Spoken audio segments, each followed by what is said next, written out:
алып кеттік. Айдай сұраққа жауап берген сайын осы ақшалардан алатын болады.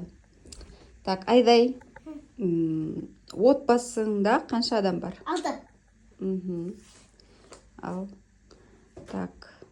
Бүгін сенде қандай сабақтар болады?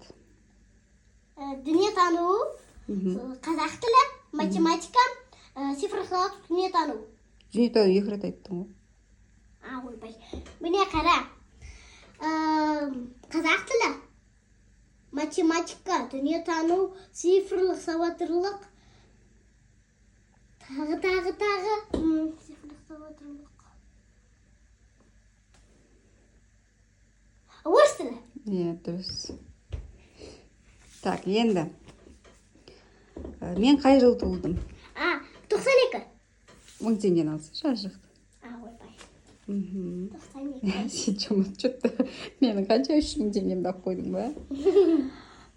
Енді сұрақ.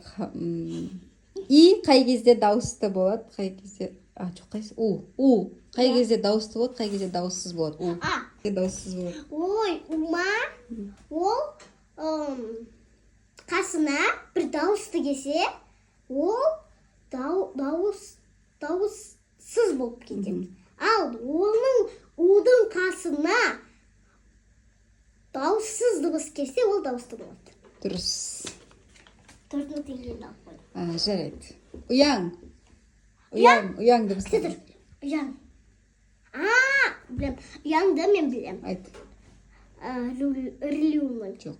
Ойбай, Б, В, Г, Г, Д, Ж, З. Дұрыс, ал. 2 теңге. Қатаң дыбыстарды айтып береді. Қатаң? Иә.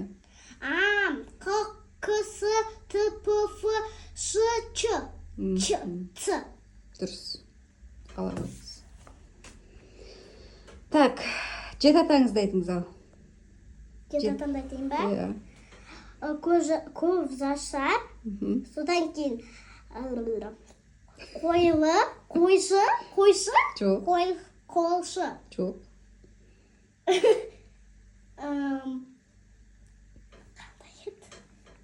Көп жасар, содан кейін қойылыш, содан кейін аманбай,